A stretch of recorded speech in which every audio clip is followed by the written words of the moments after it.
Hello, I'm Shane O'Connor. Welcome again to another edition of the Bull and Specs podcast with me, Shane O'Connor, and my good friend Adrian Lacey. Adrian, evening. How you doing? How's it going? Fine, thanks. I was just wondering if we should explain to our audience, growing, burgeoning audience, as to how we got to this title. Or do you want to save that for another week? Do you know, great, talking about great minds, exactly what I was thinking, seriously, and I just thought exactly the same, and I thought, do you know what? I like the mystique. Ooh. I tell you what, though, we could tell them the outtakes, the ones that got away. For instance, what was it? The Bald and the Beautiful. That was mine. I like that one. I like that, but see, not everybody's old enough to remember the was it a soap opera? I used to introduce it. On Channel 5. That makes me feel old because that I think of that as recent work I've done. Sorry, we can't leave that there. You can't leave that hanging there. I used to introduce that on Channel 5. Oh. I'm going to have to do a jingle. I'm going to make a jingle. The many jobs of Adrian Lacey. Hashtag this name is drop. number 637. Continuity and answer for Channel 5. To the trade. So The Bold and the Beautiful is particularly burnt into my memory because in the early days of Channel 5, the guy who kind of ran the presentation department and announcers work within that department, that's the voice between the programmes, not the trailer voiceover, which is different. Have I lost everyone now? Okay. Have I lost you? No, I'm just fascinating. I didn't realise they had different voices for different things. Yeah, well, so you've got your trailer voiceovers next week on da-da-da-da. And that's not me. So we were much more conversational, but we were there in real time. We were live. And to some extent, I still am. I've always wondered this. This is the things you've always wondered about the continuity announcer. I'm old enough to remember, and people in the Midlands of the UK would remember this. Everyone else would go, what's he on about? But there used to be a guy called, I think it was Mike Prince, who used to work for Associated Television, ATV in the Midlands, and he was like the InVision, because they used to have InVision in the 70s, didn't they? Well, Channel 5 very nearly did. Sorry, continue. But no, I was just going to say, now he quite clearly wasn't, but do you pull the switches and faders and knobs and do all that sort of stuff when you're doing the continuity, or is that all done elsewhere? That was done through the glass, as it were. So we had a control room and some I nearly said highly paid, highly experienced and highly motivated technicians. I went out with one of them, but that's another drug. Yeah, well, exactly, yeah. But you got to be to do those kind of shifts. But so, what are they like a vision mixer, and then they're an audio, and they're controlling what goes out from you? Then are they? You're just another part of that. Well, actually, their job just forever grows. Actually, as more and more gizmos get added on, but because it's a commercial channel, the most important thing. I mean, the commercials are literally the lifeblood of the station. So it's very important for them to check all the ads are going out, and they're divided up. I think they had 5 different regions across the UK. So it's not straightforward. The ads you would see in Birmingham are not the ones I'd see in London. So have we got 4 other blokes like you doing? No. The announcing was networked across. Okay, so you do the whole lot, and then they insert the different bits for the regions. The ad break, the regions go their separate ways, but they're all played out from London. Right. So not dissimilar from when I used to work at BBC WM in Birmingham. Did you work at BBC WM? Yeah, the old Pebble Mill. Yeah. And they used to have. I'm so old. I go back to the cart days. Remember carts in radio? We used to have. They were like an 8-track. I thought you meant horse and carts. I thought you're not that old, surely. Yeah, we used to go to work on a cart. Oh, it was tough. The hay you get rather really cheap. Yeah, do you remember the cart? The cart machines. Yes. I'm a creature of that But in era. Birmingham. Because at one stage, one of the Director Generals went to Coventry in Warwickshire and said, "Actually, this is a great station. It needs closing," and he closed it down. And they did what they call split programs. So they used to have split carts, and you'd put them in, and they'd play at the same time. They'd be the same duration, and you pull a fader, and both of them would go. Want to go off to the Coventry transmitter, and want to go off to the Birmingham transmitter. Very clever. Very clever. Got to hand it to the techies. And when I was announcing at the Beeb, that was my first TV announcing, on Saturday mornings, again burned into my consciousness because it was such a such a stressful thing. Actually, you were running 2 channels simultaneously, and that was you were doing your own technical operations. It was open university programs. I shouldn't laugh, but it was on a bit of a budget in them days, and they clearly didn't have a budget to run a gallery at that time. At the weekend, so they had to stagger the programs so that you weren't trying to announce 2 different programs at the same time, which I still can't do. So you don't. You have 15 minutes between staggered programs. One was on BBC One. They were half-hour shows, but you only had 15 minutes till you had to flip over to BBC Two. Wow. Cost saving though, good value for money, isn't it? That really. Absolutely. Tell me a thing before we move on, because I mean we haven't even talked about our week yet. Sorry. This is a lovely, wonderful diversion. Before we move on, how do you get a job like that? Then how do you become a continuity announcer? Do you have to kind of go and audition, or what do you do? It depends. It tends to be more formalised at the Beeb, as a lot of things are. So they advertise, but actually, it's an offshoot of the BBC these days, so it's more complicated. But for Channel 5, I just got in with the right person almost at the right time. I phoned on spec, tried to get through to presentation department. I was a bit early to... What was that? You were laughing. I'm just wondering... No, I just thought... You thought, hello! Is that the presentation department? I'd like to hear a voice. Well, this is my real voice. I don't talk like this all the while. And now on Channel 5. No, that's what I do when I'm doing the continuity. I thought that. These days, they'd want the regional accent. I'm passé, darling. Yeah. I'm yesterday's news. Oh, sorry, I wasn't saying yes. You're right. I heard you agree. Yeah. You are passé. That's how you ended up with me. I should be. Well, exactly. No. We're passé together. All I could afford. Passé. We're a passé double. Oh, a double passé. Yeah. Anyway, I presume that's what it means. Tell me about your week. Enough about. Oh no. Can I just finish? The Bold and Beautiful had a minute plus closing credits. So you went to town talking nonsense all over the credits, just like a local radio DJ, which I became. What you had to fill the time? Well, it was the style of the station, yeah, and they were very boring credits if you didn't talk over them. But in those days, you were allowed to send up the shows because they were awful. Nowadays, they're terribly, terribly serious. Most of them, take it more seriously. Apart from Thursday nights. I love it. We've only literally got a couple of minutes to say what we what we did this week. Yeah. So I just quickly, I've got a kitten. That's it's really good preparation for being a father. I think it's really made me think about, like, today. I've got so many things to do, and I ended up. I didn't even manage to do a quarter of a majoring, really, to be honest with you. I ended up doing so few jobs because I spent most of the time cuddling the kitten. That's what I did. He just came out the woodwork. I was going to say it came out the bushes. I don't know where he's come from. Dropped by a stork, do you think? Or a kitten store, if there's such a thing. I actually saw that in the week. I saw a rabbit being killed by a bird of prey in the week, which was something I should not forget for quite a long time. But yeah, anyway, so I've yet to name him. I won't wake him. Shall I wake him? I don't think you can see him just in camera there. He's just behind the microphone, so I'm not really quite sure whether. I think her, actually, it's a she. Oh, sorry, I shouldn't have said that. Yeah. But she's got such a lovely. Shall I? Oh, go on, hang on a second. What the hell? Go on. Come on, see if I can. She makes lovely.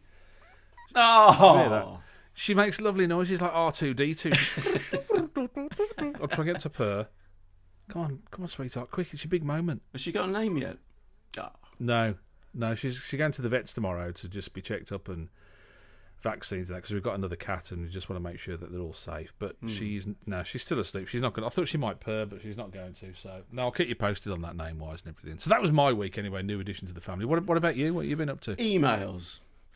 You wouldn't. That's not very exciting, is it? But here's the thing. I was at a certain broadcasting corporation this morning at some ungodly hour, so forgive any tiredness in the voice. And we got into a conversation. I overheard someone talking about how many unread emails they had. Now, I've been very nervous about the number I've got, to the extent that when someone's looking over my shoulder, literally, I am paranoid about it. I think they're going to see that I've got 3,000 unread emails, and I thought that was terrible. But it turns out... Sorry, hang on. You've got 3,000 unread emails? On my BBC account. That is terrible. That is terrible, but it's not the worst, it turns out. So I'm so relieved. I sent you one of those. I'm still waiting for an answer. That's 2,000, actually, from you. Mostly about the kitten. Yeah, I think you got overexcited today. There's all the photos, I couldn't help it, yeah. And here's one. But to my right was someone who had, get this, 40,000 unread emails. Were they then, had they got to the point where they're just trying to get the number as high as they can? Well, it seems that way. But one should point out they're journalists, so it's something to do with the mentality of not wanting to throw anything away, just in case you've got that nugget of information. But to my left was the winner, 46,000 emails. I think that is outrageous. I think he was saying he hadn't deleted an email, certainly an unread email, since he started at the BBC in the 80s. Wow, that is incredible, that is isn't mad. it? Yeah. So I don't feel so bad. A mere 3,000. I've got none on my home, which is also a work one as well, and I've got a couple of different email addresses. I've got 3 different email addresses, so I've got none on those that are unopened that I haven't dealt with. Oh, that sounds smug to me, Shane. I am. I've never won anything before. This is my first time. And at work, when I had like an outside, like a BBC account or whatever. I'd never had any, because you go on holiday and you come back and they're all waiting for you. Yeah. I just select them all and delete them. Oh, very efficient. So which is worse? Which is worse, keeping them and not reading them, or deleting them? I mean, at least there's a bit of honesty about deleting them, isn't there? Yeah, but there's always that feeling that, and I know how my colleague with 46,000 of them feels. It might be that one email with that one scoop that you get. You've won the lottery. I don't know. So the moral of the story is, by all means, send me an email. I'll delete it. And if you send one to me, I won't read it. Won't read it.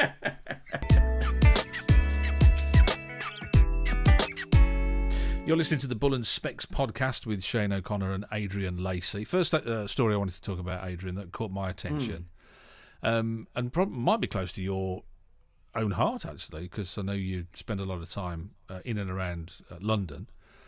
There's another. Have you come across this new pollution charge? Polluting vehicles are going to face this new T charge or toxicity charge to enter central London. Yes. Basically, I mean, what they're saying is that the most polluting vehicles will have to pay almost double to enter the centre of London. This has happened today. It's a new £10 charge, the T charge, and I think it's essentially if you don't meet the Euro 4 European Directive, whatever the hell that is. But it's vehicles registered before 2006. Now, critics of this are saying this is all very well and good to do this and making the air quality great and all the rest of it. What you're actually doing is taxing people who might not have a lot of money and might have an older vehicle. Yeah. Which you kind of get, don't you? You can kind of say, and I cheated a bit earlier when I was just looking at this story. There is, if you go onto the Transport for London website, you can put your car registration in, and it will tell you whether you have to pay the charge or not. And if I ever come to London, I won't have to pay it, thankfully, even though I've got I think it's a 2.4 litre diesel car. Is that because you're not resident? It's because the car was made after, I think it was made in 2000, so after 2006. Oh, so it does meet Euro 4. That's which the European Directive to regulate vehicle emissions, apparently. What do you think? I mean, when you walk around London, are you choked by the fumes? I think there's that dangerous thing where you just get used to it. I'm lucky enough to be in pretty good physical shape. I guess if you've got any problems with your lungs or whatever, you're going to be extra aware. I mean, I certainly do remember the Northern Line, so Underground, being particularly bad, and back in the day. Blowing my nose. Sorry to get too personal on this. I remember this. And you see the black coming out. It's like soot from the steam train age that people talk about. What was that though? Because the stuff in the Underground is because I remember that my brother used to live in North London in the 1980s. I used to go and see him regularly. And the two things I remember about the Underground at the time were the blowing your nose and it would be black whatever came out your nostrils, and the mice in the Underground. Oh yeah, the mice yeah. At the end of the tunnels. But given that they're all electric trains, what was coming out your nose? Well, that's worrying. I don't really know.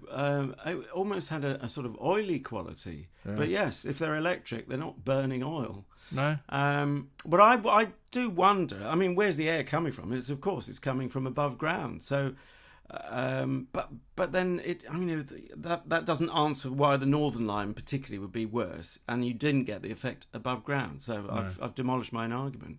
I don't know. It's a weird thing, isn't it? That you're kind of trying to make air quality better, but you're still allowing vehicles into the air. I mean, if you were serious about it, presumably you'd just make it all a big pedestrian area and you wouldn't have any vehicles in, wouldn't you? I mean, is that just unworkable? Would you not? I think it'd be unworkable. You'd kill the city, really, in terms of being a vibrant and commercially viable place. But coming back to your point about the vehicles, yeah, I mean, I don't know anyone who would go onto a forecourt of a second-hand car sales area, or go into a showroom and say, could you give me your most polluting vehicle? Yeah. No one actually goes out to pollute, do they? No. It's a function of, I think it does come back to money, because if you could afford a more recent car, which brackets meets Euro 4 regulations, whether or not you know what they are, you would do it, wouldn't you? Yeah, and also you kind of rely on people to say, all right, I won't sell you a car, or I won't be allowed to sell you a car that doesn't meet the standard. Like it's no good. It's no good me selling you a car that doesn't meet the standard, and then 3 weeks later, I go, ha! I got rid of that car, and you're the sucker that bought it, and now you can't use it. What's the? They have to do it the right way around. Now, if you're sitting there thinking as well, I don't care. I don't live in London. I live elsewhere, and it doesn't really bother me one way or the other. Apparently, earlier this month, I don't know if you saw this, Oxford City Council proposed a ban on petrol and diesel cars by 2020. That's 3 years away. Yeah, it's not long, is it, in terms of the life of a car? So you won't be able to drive a car into. I mean, I'm not suggesting that you would want to anyway, but you can't drive a car into Oxford in 3 years' time. And Leeds and Birmingham and Southampton are planning congestion charges from 2019. Cash cow, or is this really going to help? Do you think? Are they just whacking the drivers again? Do you think? Well, I don't know. It's hard to say, isn't it? It's the same with speed cameras and people saying, "Oh, it's just the police wanting to make more money." Yeah. I mean, it's still a case. We do have to meet emission standards. And by the by, shall I throw in you won't want me to throw in a hashtag Brexit, but do we wriggle off the hook of Euro 4 after Brexit? Or we signed up to it. Now I'm glad you mentioned that, because all these people are saying, "Oh, we should stay in Europe and it doesn't affect us," and all the rest of it. I mean, there's a really good example where it affects everyday life for an awful lot of people who live in the capital and other cities as well. And if we come out of Europe, I don't know. I mean, is that a good thing because we can all use our cars, or is it a bad thing because we're all going to choke each other? I don't know. But I can't imagine Oxford saying, "Oh, we've had breakfast." We've had breakfast. So we'll have lunch in a couple of hours. I'm due another breakfast now. I did hear about a Sun journalist who told me he was working so hard on the Brexit story. He was in a hotel working, and he went back to his room and he asked for Brexit in his room the following morning. Yeah, because I've only stopping for bed and Brexit. And after that, I don't know. I mean, I think it's quite interesting. The one thing that really struck me was Sadiq Khan, who was banging on about, "Oh, this is something I've really got to tackle. It's really important that we need to do this." And at the same time, he is the man that said, terrorism is part and parcel of living in a big city. And you do kind of think, hang on a second. So you're okay with one, but you're not okay with the other? Wasn't he somewhat misrepresented, certainly by a certain D. Trump, about... he didn't mean that he was over-relaxed about terrorism. I can't remember the detail now, but I did look at the quote, and I felt he was saying, we'll do everything we can to minimise the threat. But telling the truth that we don't really want to hear is you can't 100% stop every terror attack. No country has managed that. No, so you think he misspoke like Diane Abbott does frequently? Oh gosh, We're going slightly off topic, but go on then. Straight back onto topic. Back onto exhaust. Yes. Okay. Here's the bottom line. Then here's my question to you with this story. Here's the thing that I thought. Right. Okay. This is what I really want to know with this. Do we think that it will do the job? That it will deliver? Is taxing people out of their cars, which is presumably what they want to do, isn't it? They want to tax people onto public transport. Will that, Londoners, will that work? Well, a very cussed-minded lot, and having been... I've got to look that up. Hang on a second. Let me just... Yeah. Go on. I was trying not to say something a bit stronger that might get us an E rating. For E by gum. Yeah. Or effing and jeffing. Go on. So you reckon, would they do it? Well, it's not that, is it? It's a bit more specific. It's taxing people out of the more polluting cars. I know you might think I'm splitting hairs there, but do you think he's going to stop there then, or do you think they're going to go, right? We've done the most polluting cars. Now we're bringing in a new regulation, and we're going to go on to the next ones that are left. Well, they could crank it up. Yes, I suppose that is, pardon the pun, the direction of travel. But they can at least excuse themselves by talking about emissions standards, which we've got to meet. Carbon emissions, I mean, it's kind of eco level. If you can't afford a more recent car, you can't afford a more recent car. Yeah. I guess it's going to mean fewer journeys into London, which is a sort of tick for Sadiq Khan, but it's not. It's a Pyrrhic victory. Do you need to look that up as well? I think I probably do. In all honesty, it's a victory, but not a very nice one. It leaves a sour taste in the mouth because you've forced people who might just be doing an honest day's work in their white van or whatever it is, but they can't afford the latest white van. You've forced them off the road, or you've forced them to reduce their economic activity. It's not good, is it? And of course, as ever, the people who want to swan around in their Rolls Royces, all your mates, can do so with equanimity. There's another word. I will. I'll be the one in the back. The chauffeur will be in the front. I'll be the one with the dictionary looking up all the big words. And the fat cigar in your other hand. You're listening to Bull and Specs with me, Adrian Lacey, and him, Shane O'Connor. Always sounds more...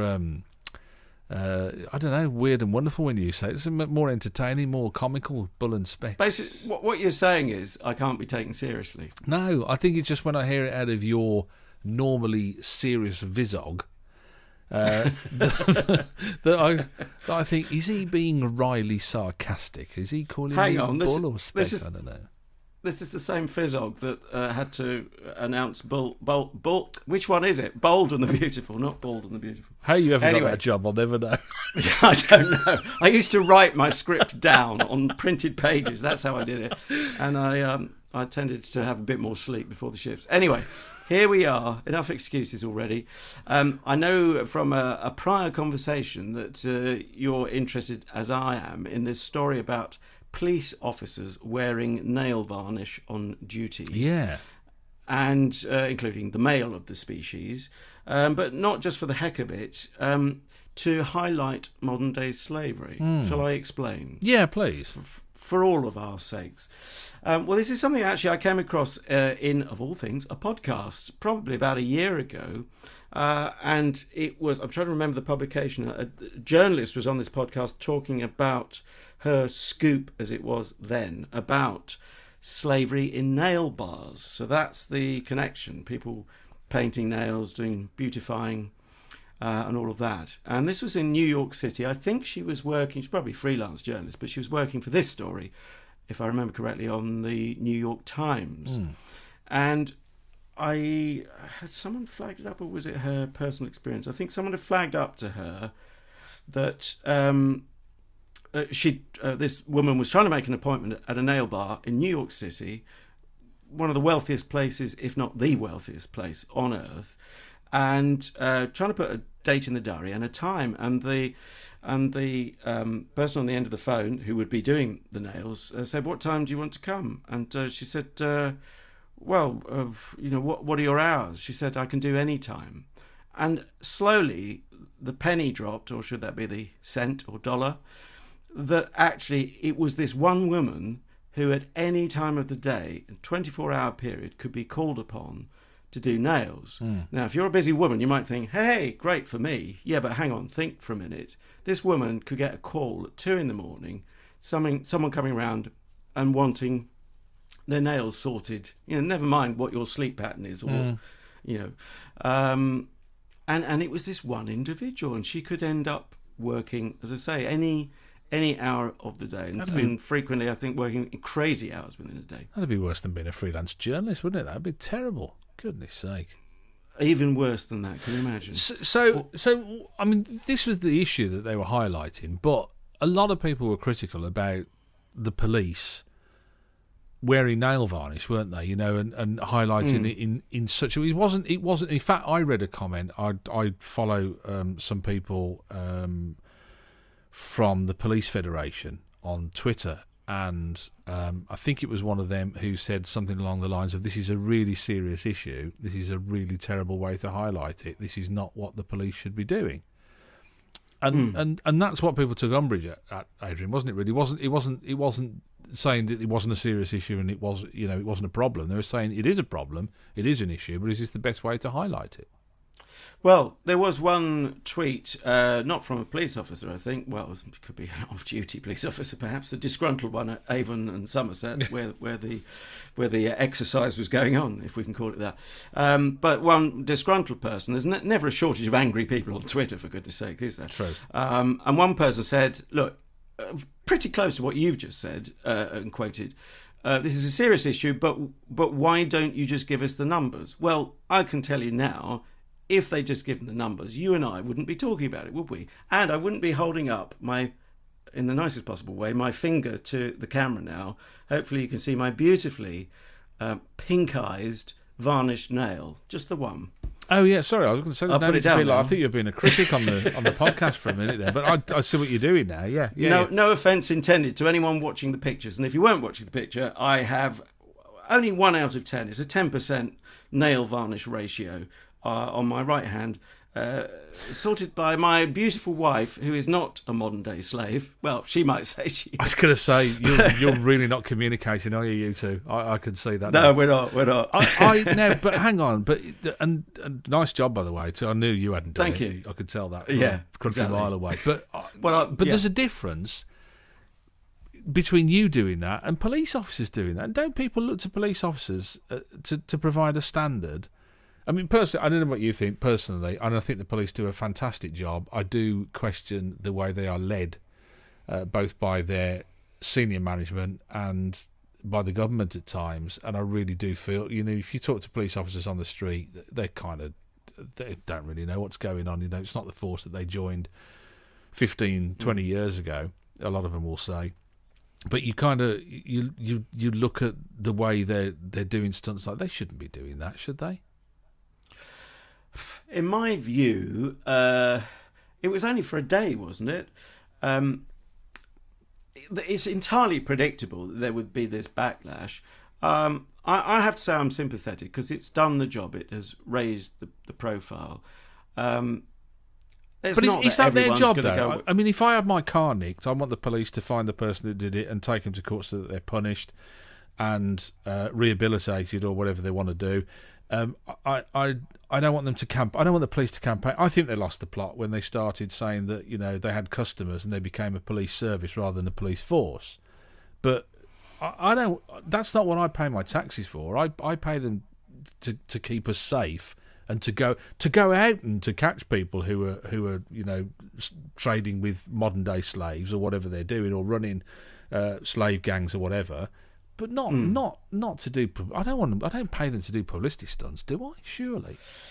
Well, your view is your view, and that's entirely fine. I do want to point out the obvious, which is, provided the nail varnish has dried, it's not going to stop them catching any criminals.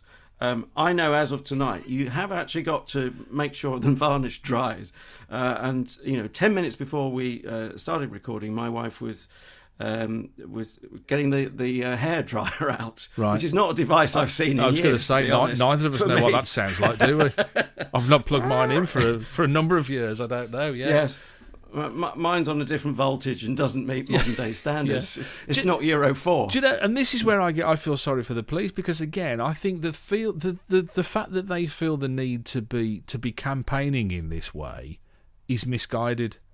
Do you know what I mean? I mean, you say that's my view, and I get what you're saying there. That's my view, and I'm entitled to it. But surely that's everybody's view, isn't it? Is that we pay for the police force to keep us safe and to protect communities and protect vulnerable people, but we don't, including modern day slaves. But surely. yeah, but that isn't that. While they're doing that and faffing about taking pictures and putting it on Twitter and all the rest of it, they're not out doing the job they're supposed to be doing. Surely. Oh, come on! How long? If I asked you now to tweet a picture of yourself, yeah, and we started a clock, I bet it could be done.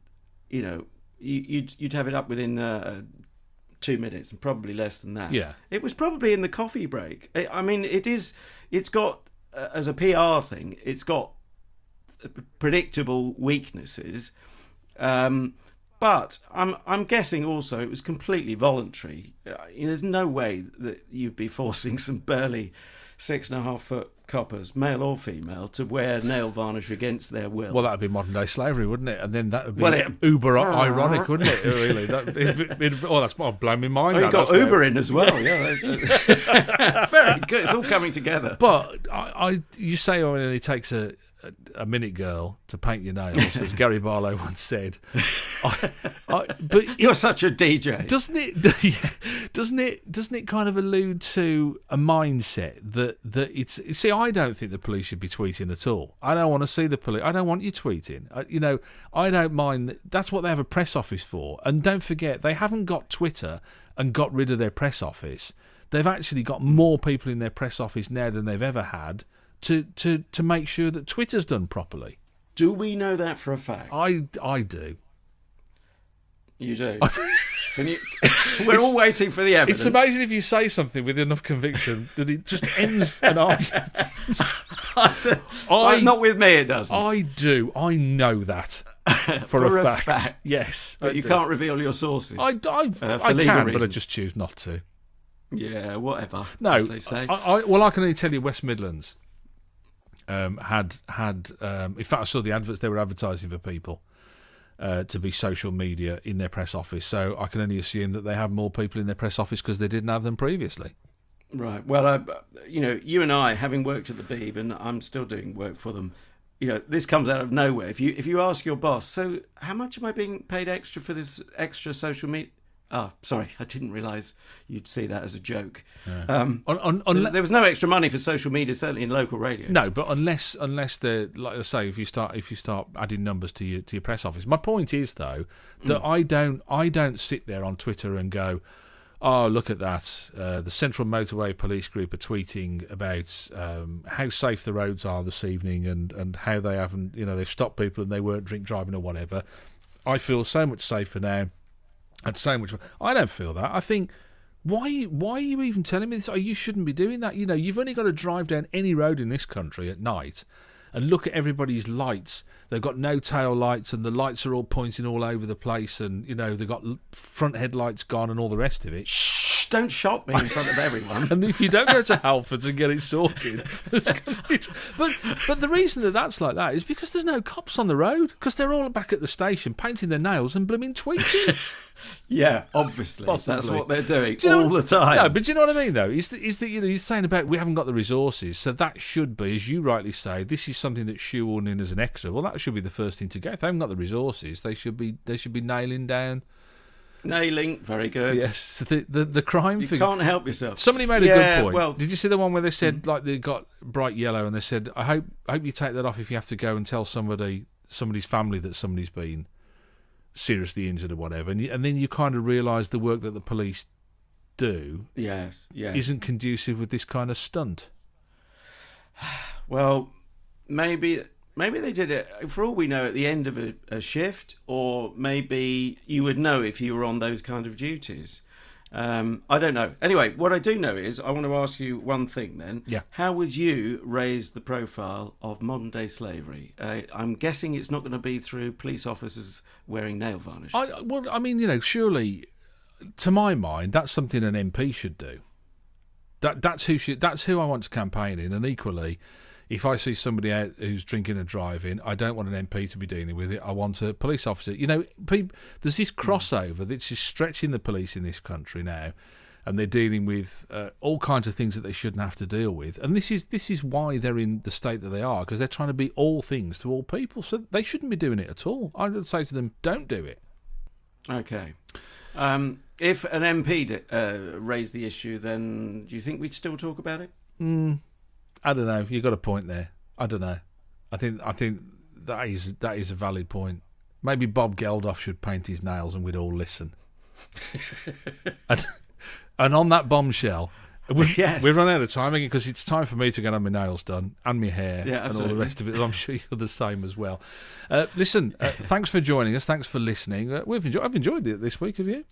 I have. I enjoy every week. He does, honestly.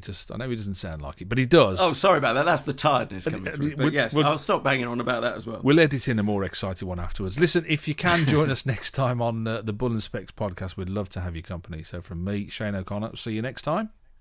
And from me, Adrian Lacey, a little plug to like us and follow us in various forms: YouTube, Spreaker, website. It's your website? Yeah, ShaneO'Connor.net. Forgot what it was then. www.ShaneO'Connor, all one word, .net.